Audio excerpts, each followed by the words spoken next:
where we are. Cafe anyways.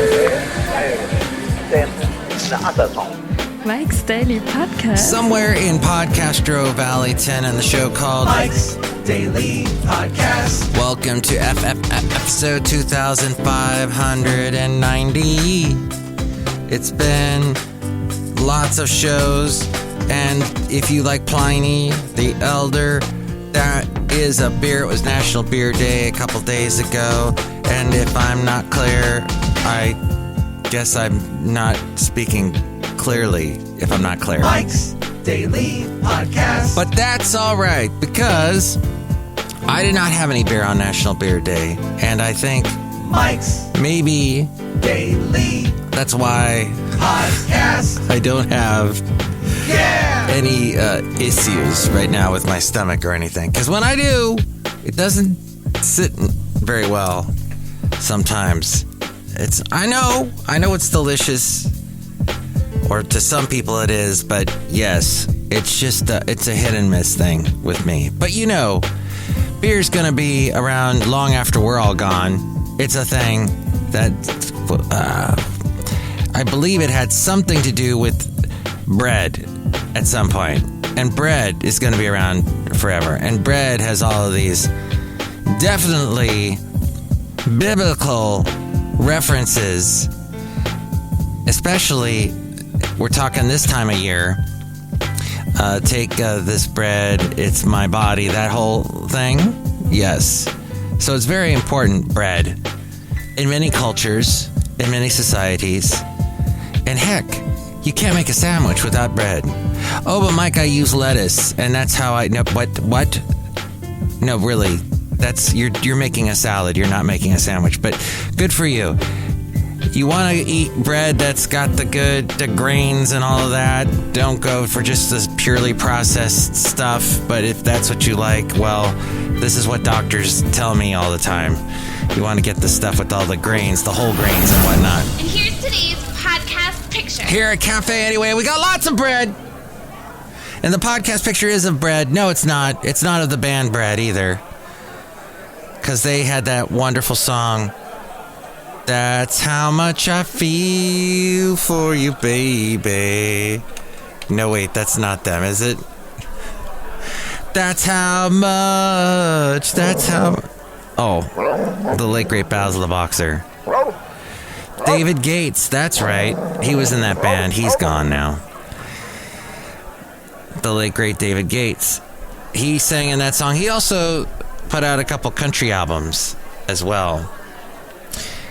And let's see. Their top songs were the Summer Breeze, Makes You Feel Fun, The Guitar Man, Make It With You, I Would Have Everything I Own, If, Wow, Baby, I'ma Want You, Goodbye Girl, I'm not talking about moving in, I'm not somewhere to waste my time.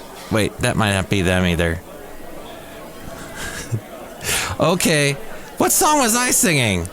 It might have been Ambrosia. That's probably what it was. I always got those two bands mixed up from the 70s. That's how much.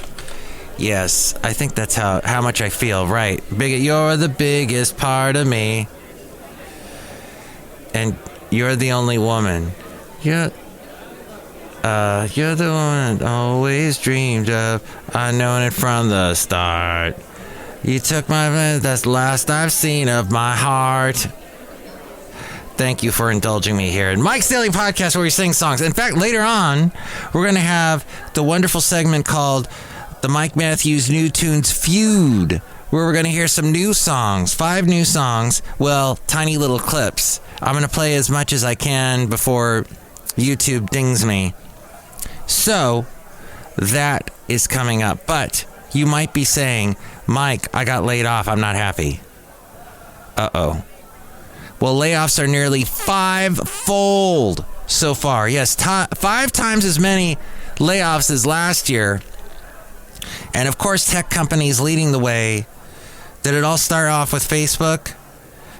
Then there was the Amazon gave away a bunch of got rid of a bunch of people. Not the Amazon down in South America, but the company, the Jeff Bezos guy. What's the story I've been seeing with what's going on with my voice? Zoinks! Scoobs! Jeff Bezos had a story about him today that pertained to construction of his Beverly Hills mega mansion stalled following an attempt to expand his property. Okay? And his rumored $500 million yacht has finally made its maiden voyage. Didn't they have to remove because it's 417 feet sailing yacht. I think they had to take down a bridge in order to get it out. But yes, the net worth of his mega mansion has dropped by $57 billion. And his net worth overall dropped by $57 billion last year. Yikes. Tough to be a billionaire, isn't it? So that bit of news. Also, job cuts have soared to 270,416 so far in 2023, an increase of 396% from the same period a year ago. McDonald's had to do layoffs. Disney. There's a bunch of tech companies. Bed Bath & Beyond has proposed a reverse stock split as it struggles to avoid bankruptcy. I had stock in a radio company that did that. That was annoying. Also, it was National Burrito Day last week. Did you celebrate? I used to eat burritos way too much. But burritos are really the most fascinating food ever. Next to the sandwich, of course. But yes, you can put so many wonderful things in a burrito. And it doesn't have to be just beans, refried beans, rice. It could be stuff. Let your mind go wild. You could put vegetables in there, sautéed, grilled. You know what I'm saying with the words coming out of this mouth here at Cafe Anyway. Everybody here is having burritos. It's a burrito fest. Ha ha ha! And there might be some beer. I mean root beer. Possibly. Is that who we're seeing a little later on? I forget. He definitely stopped by Cafe Anyway a little earlier this week. And lovely lady friend was here. So, car loan interest rates have soared. Imagine a monthly car payment that rivals a mortgage. No, thank you. As we go outside a Cafe Anyway, where we bring you Mike's Daily Podcast somewhere in Podcaster Valleyton, the last place on earth. Anyway, the average annual percentage, or APR, that's what you hear all the time. APR, something APR. Get a car now. APR is this. Well, the average annual percentage rate on a new financed vehicle in the first 3 months has climbed to 7%. It was 4.4%, I guess, a year ago. The average monthly payment for a new car rose to $730 in the first quarter, which ended just about, 2 weeks ago? Less than 2 weeks ago. A year earlier, it was $656 a year. So it went up almost $40. Nearly 17%. Oh, I can't do math. Sorry. It went from $656 to $730. So yes, about $70, $80 or so, if I can round up and down whichever way I'd like. Nearly 17% of car buyers who financed a new vehicle agreed to a whopping monthly payment of $1,000 or more. 17% of car buyers decided to go that route. That is an all-time high. Paying $1,000. That's like alimony. The average down payment, why would you know that, Mike? The average down payment increased to almost $7,000. It was about $1,000 less a year ago. The average price for a car is, now this may not be true for all cars, but the average for a brand new car, the average price is $48,763. $48,763. Up 5% from a year earlier. So we're getting close to that $50,000 range for the average car price for a brand new car.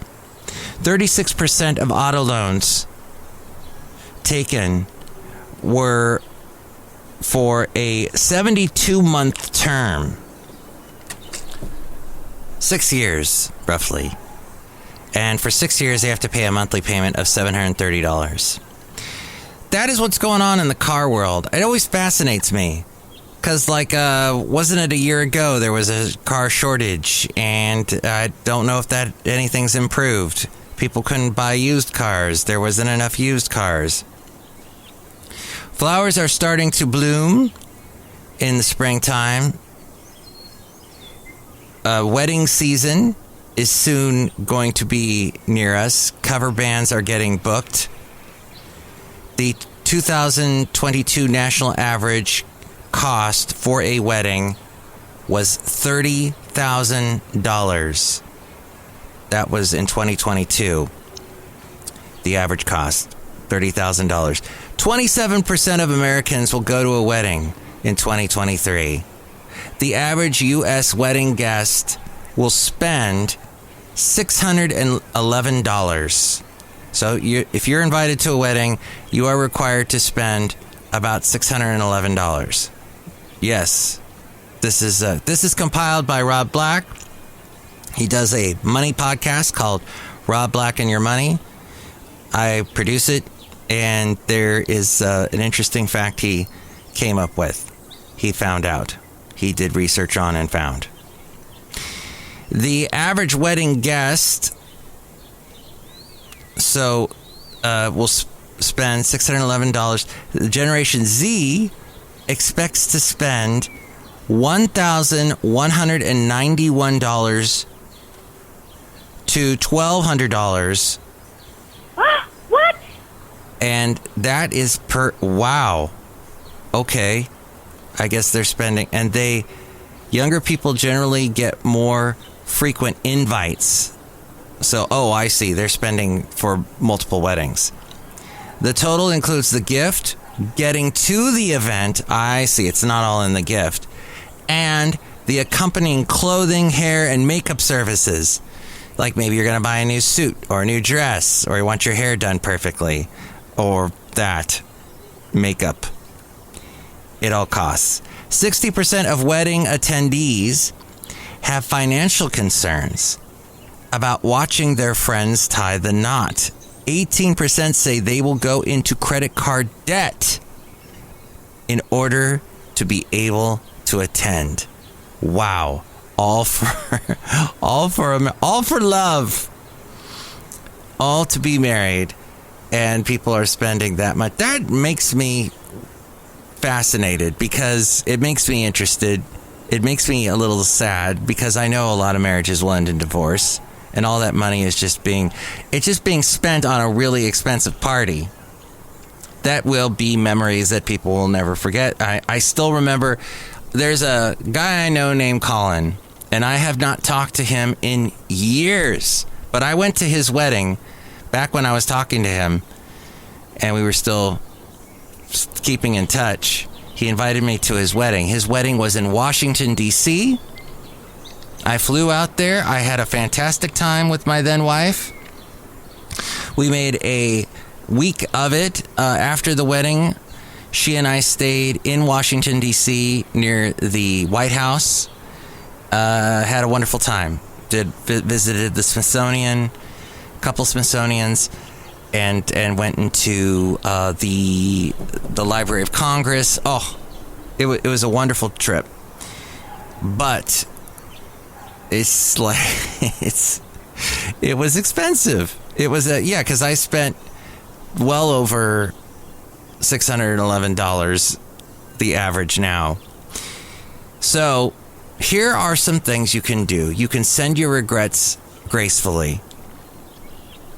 You can consider declining out-of-town ceremonies. If it's out of town, that's going to cost you a lot. Maybe it's not worth it. Really evaluate your friendship with that person, and if that destination wedding is worth going to. Good etiquette dictates that you send a gift, however. That said, budget the same amount for a gift as if you were attending, is apparently the rules behind that. Outside a cafe anyway, somewhere in Podcastro Valley, look who is here. Oh my God, this is Chely Shoehart, the job supervisor. Why am I not married yet? That's a very interesting question that you're asking me, Chely. I don't know. You have a interesting personal life, I'm guessing. You have all these snow globes. Mike Matthews, perhaps I'm dating the snow globe person that makes the snow globes for me, Mike Matthews. How come sometimes you have the lisp and other times you don't when you say words like snow globe? I don't know, Mike Matthews. Maybe you should stop asking questions. You're making me feel uncomfortable. I'm sorry, Chely. I'll leave it alone. Look who else is here. But I hope you find love. Hello, Mike. This is Floyd the Floorman. And this is John Deere, the engineer, Mike. Wow, all those topics were really fascinating. Thank you for sharing. Yes. This is also fascinating. My mom, my late mom, she had a good friend named Winky who used to send her funny emails. And when she passed, Winky started sending me the emails. And this one she sent today. And she didn't write this, I don't think, but she got this from somebody. Musing on how we really helicopter parent our kids these days. We really go above and beyond to make sure not a single thing hurts them, touches them, whatever, causes them any discomfort. This person writes, my mom used to cut chicken, chop eggs, and spread mayo on the same cutting board with the same knife and no bleach. Does that make you cringe to hear that? But we didn't seem to get food poisoning, this person says. Also, they say, my mom used to defrost hamburger on the counter, and I used to eat it raw sometimes. Our school sandwiches were wrapped in wax paper in a brown paper bag. They were not in ice pack coolers. But I can't remember getting E. coli. And they say, no school bus. We walked 6 blocks without mom. We walked without crossing guards, without wheelie school bags, without so much as a scratch. Weekends found us all roller skating to the corner candy store, where for 10 cents we shared the latest Archie and Veronica comic book. Nowadays, we would need adult supervision, knowledge of cell phone emergency capabilities, and a lecture about stranger danger and on using 911. But if you get offended, that's the way the cookie crumbles. Almost all of us would have rather gone swimming in the lake instead of a pristine pool. Talk about boring. No beach closures then. The term cell phone would have conjured up a phone in a jail cell. Interesting. Cell phone. Back when we were kids. Yeah. What? I don't want to use a phone in a jail cell. And a pager, well, that was the school PA system, but I don't think anybody really uses pagers anymore. They go on and on about, this and when I was old, we didn't do this and that. But anyway, those first couple ones were pretty interesting to me. This is interesting. Wow, this is interesting. There is an interesting campaign that I have heard from, let's see, I got this from the African American Tobacco Control Leadership Council.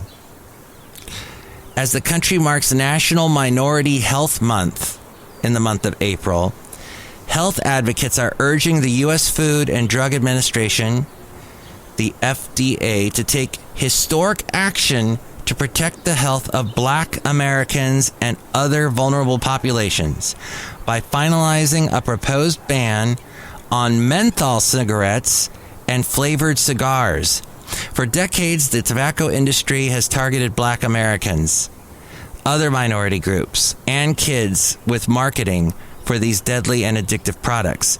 The FDA issued draft regulations to ban menthol cigarettes and flavored cigars a year ago, and it is expected to issue the final regulations later this year. The African American Tobacco Control Leadership and the Association of Black Women Physicians are using this moment to call out Big Tobacco's pervasive and racist targeting of black and other communities and focus on the importance of reducing racial health disparities. The benefits of a ban on menthol cigarettes are enormous. According to the FDA, research indicates a menthol ban would save up to 654,000 lives within 40 years, including as many as 238 black Americans. And a recent report by the Council on Foreign Relations found a ban would eliminate disparities in lung cancer death rates between black Americans and other racial groups within 5 years. Lung cancer is the leading cause of cancer deaths in the black community. Lung cancer. The science supporting a menthol ban is also clear. Here's why. Menthol cools and numbs the throat and masks the harshness of tobacco smoke, making it easier for kids to start smoking. Menthol also makes cigarettes more addictive and harder to quit. The science supporting a menthol ban is that's the science. Now, I don't know what science they're pulling from with that, but that is in this. And also, because of Big Tobacco's predatory marketing, 85% of black smokers, 50% of Hispanic smokers, and 47% of Asian American smokers use menthol cigarettes, compared to 29% of white smokers. Wow. A whole lot more. A 2021 study found that menthol cigarettes were responsible for 10.1 million additional smokers and 378,000 premature deaths in the U.S. This was from the year 1980 to 2018. A staggering 41% of those premature deaths were among black Americans, 157,000 in total. Largely because of menthol cigarettes, black Americans die at a higher rate from tobacco-related diseases like cancer, heart disease, and stroke. So that is their goal, is to ban those type of cigarettes. But I hate all cigarettes because, well, I blame that for my mom's death. She smoked practically her entire life. There was no way of convincing her to stop, but it led to health issues that led to her passing. So, but never mind all that. Well, I mean, do mind all that. Do mind it. Put some mind to it. Mind as you go. But now it's time to mind some amazing music, some creative types. They email me, these folks. They email me fun new songs, and I like to pass them along to you here in the segment called the Mike Matthews New Tunes Feud. Here we go. They're going to fight it out. All right, for your liking. And it all depends on you calling me or emailing me which song you like best. The way to call me is 510-228-4640, 510-228-4640. And if I said that entirely too fast, well, you can either press the rewind button or whatever, the arrow going backwards, rewind 10 seconds or whatever it says. Or you could go to the website, MikesDailyPodcast.com. That is where the podcast picture is, and also where I've got the phone number and other ways to reach me. And I'm at MikesDailyPodcast@gmail.com. So Jason Kent sent me a song. Hi, Mike. From the first chord that's banged out like a jackhammer on the piano, this tune demands attention. May I just say, this is not them writing, this is me talking, that I really enjoy the Professor of Rock. I don't watch all of his videos on YouTube, but he is a fun YouTuber, and usually when you say YouTuber in a sentence, it's going to eventually have something like someone died or killed themselves or got killed or some horrible thing, because YouTubers don't have it so easy, even though they make a lot of money. And if YouTube decides to deplatform them, they're in dire straits, because suddenly they've lost their income.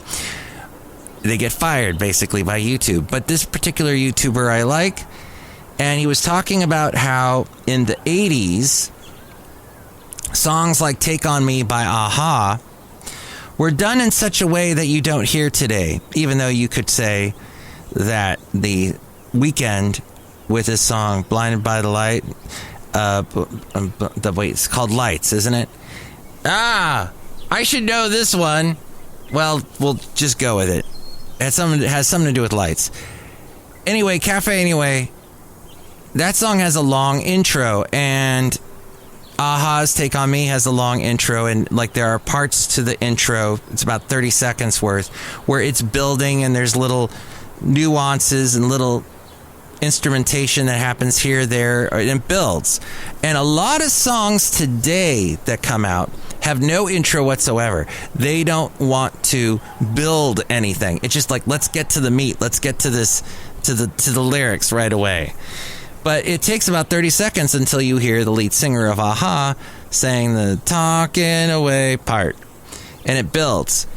And that's what you can look at a lot of 80s songs that are similar. Always Something There to Remind Me by Naked Eyes. A lot of Madonna stuff. And the Papa Don't Preach just got that big string section at the beginning. And Vogue had an interesting intro. Tears for Fears. Everybody Wants to Rule the World. Dun, dun. Okay, I could go on, but let's go. I thought that was a fascinating point that he brought. He often compares music from the 80s to now, and he's an old guy like me, but he always also, apparently when he was a kid, he's younger than me. When he was a kid in the 80s, he bought a lot of cassettes, which I also find fascinating. How did that medium just go completely, it disappeared into thin air, because those dang cassettes did not last the way they said they were going to last. And they easily would get crumpled up and wrapped up and would snap and cause all kinds of problems, or start to play slow or too fast. Ugh. And CDs came along and they were gone, cassettes. But he always has a story about, I was waiting to buy Take On Me, the album by a-ha, Hunting High and Low, and I'm waiting, and I didn't have enough money, and my dad ended up paying for it for me, and he said, you can do some chores. And that was a really great moment and a precious memory I have of my late father, he said. Or he talked about one time buying Tell Me What's on Your Mind, that Information Society song, and he was trying to buy the single, and somebody bought it ahead of him and got the last one. And the guy said to him, hey, can I buy that off of you? And the kid that had just bought it said, sure, give me your money. So he gave him the money, and this kid ran off with the YouTuber's money and the cassette.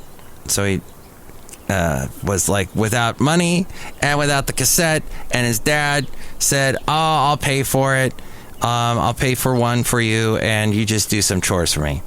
So it's interesting to hear these stories, and about how some parents were really cool and actually bought their kids CDs and cassettes. And my mom bought me Mike and the Mechanics' first album that had the song Can You Hear Me? And All I Need Is a Miracle.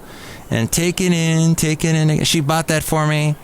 And it was the coolest thing. It was like one of the first CDs I ever got. So I'll never forget that. But this song is called Fake Those Blues. And the writer of this, Jason Kent, says the song appeared out of thin air and was literally written and recorded in 2 days. A song about flirting with madness whilst remaining calm. It could be straight out of the 1970s. One can almost picture Harry Nilsson and John Lennon snorting lines off the console, cranking the master fader and singing along at the top of their lungs. Yes, Harry and John, they did some crazy stuff in the studios. In fact, John had told Harry, basically, they must have been high on all kinds of stuff, and John kept pushing Harry to strain his voice to the point that Harry actually permanently damaged his voice in the studio, and his voice was never the same. I found that out in that Harry Nilsson documentary. But hopefully Jason Kent does not do that and would be smarter with his vocal cords. But here's a little bit of his song, Fake Those Blues. Okay. All right. Let's go.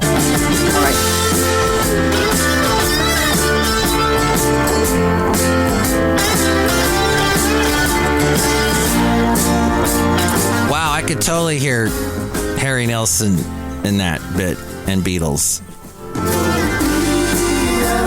Oh, harmonies. Shoot, I got to stop it there before I get dinged. Okay, so that is Jason Kent.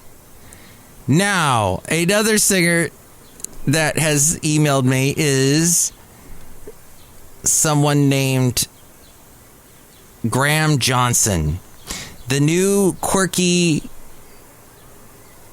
the new Quickly EP, I wonder why they say Quickly, finds Portland, Oregon's Graham Johnson back in his home studio engrossed in 1960s.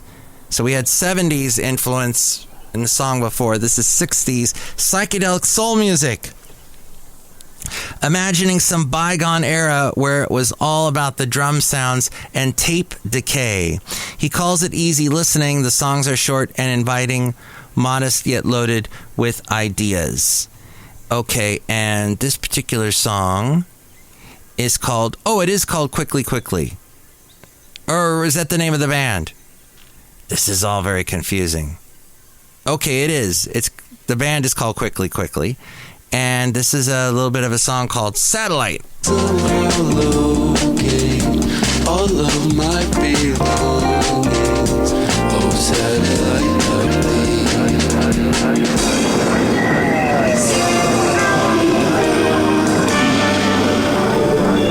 All right, that's Quickly. A little bit of their song.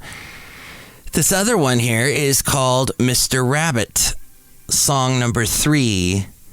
Mr. Rabbit, and hi Mike, Mr. Rabbit writes, inspired by legends like Paul Westerberg, Wilco, and Constantines, so that's more 80s, 90s, 2000s, as well as up-and-comers like Phoebe Bridgers and Rustin Kelly. Our band, Mr. Rabbit, is relatively new, though our members have the combined experience as seniors in the industry. We create music with a sonic palette that is both familiar and refreshing. Okay, this is a song from them that is called End of History Illusion.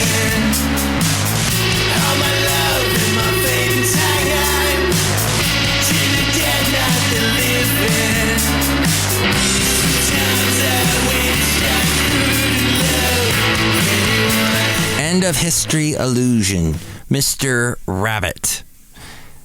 And now we go to, let's see, it is the, okay, I have 2 more for you. This one is by Mute Duo, the project of pedal steel guitarist Sam Wagster and drummer Skylar Rowe. Trust Lanes.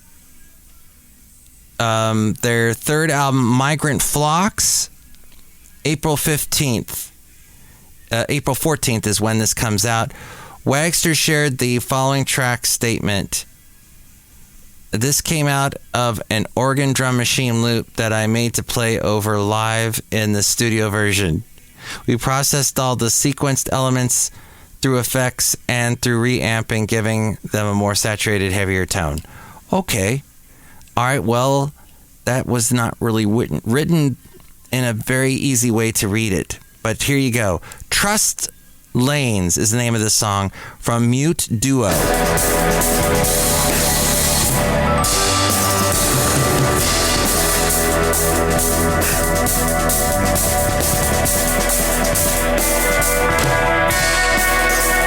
All right, Mute Duo there. And finally, song number 5 is from Your Ex and I. Your Ex and I. Hi, Mike. What if you found out your girlfriend has been secretly dating her ex for 2 years? No. The song Heartbreaker by Design exposes the true story behind our singer's discovery of an ex's double life. From deleted emails to made-up receipts for so-called business trips. How would you look the other way to stay happy? Okay, this is called Heartbreaker by Design.